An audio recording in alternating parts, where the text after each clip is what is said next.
Hello. നമ്മൾ ജോലി കഴിഞ്ഞു വന്നതിന് ശേഷം, വീട്ടിലെത്തിയതിനു ശേഷം നമ്മൾ മൊബൈൽ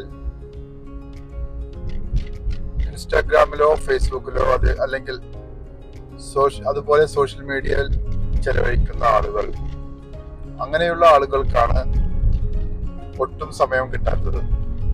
ജോലി കഴിഞ്ഞ് ചില ആളുകൾ 5 മണിക്ക് വരാം, ചില ആളുകൾ 9 മണിക്ക് വരാം, പല സമയങ്ങളിലും വരാം. അതിനനുസരിച്ച് നമ്മുടെ കയ്യിൽ ടൈം അനുസരിച്ച് നമ്മൾ ഓരോ കാര്യങ്ങളിലേക്കും നമ്മുടെ ശ്രദ്ധ തിരിക്കേണ്ടതുണ്ട്. നമ്മൾക്ക് എന്താണ് പ്രയോറിറ്റി? നമ്മൾ ജോലി കഴിഞ്ഞ് വന്നാൽ നമ്മൾ ഫ്രഷ് ആയിക്കൊണ്ട്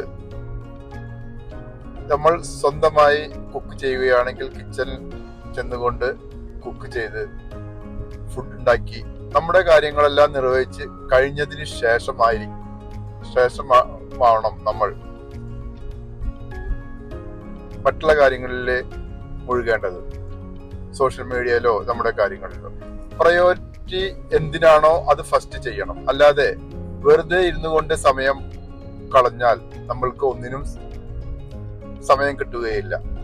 നമ്മൾ ജോലി കഴിഞ്ഞ് വന്നതിന് ശേഷം നേരെ സോഷ്യൽ മീഡിയയിൽ പോയി അതിൽ 1-2 മണിക്കൂർ ചെലവഴിച്ച് വീണ്ടും പിന്നെ നമ്മുടെ കാര്യങ്ങൾ ചെയ്യുകയാണെങ്കിൽ നമ്മൾക്ക് ഒന്നിനും സമയം കിട്ടുകയില്ല. പിന്നെ അതെല്ലാം കഴിഞ്ഞ് 12 മണിക്കോ 1 മണിക്കോ ഉറങ്ങി, അങ്ങനെ കാലത്ത് പോകേണ്ട ആളുകളാണെങ്കിൽ 6 മണിക്ക് എണീറ്റാൽ 4 മണിക്കൂറോ 5 മണിക്കൂറോ മാത്രം ഉറക്കം കിട്ടിക്കൊണ്ട് നമ്മൾ ജോലിക്ക് പോവുകയാണെങ്കിൽ ആ ക്ഷീണത്തിൽ നമ്മൾക്ക് ജോലി ചെയ്യുവാനും കഴിയുകയില്ല.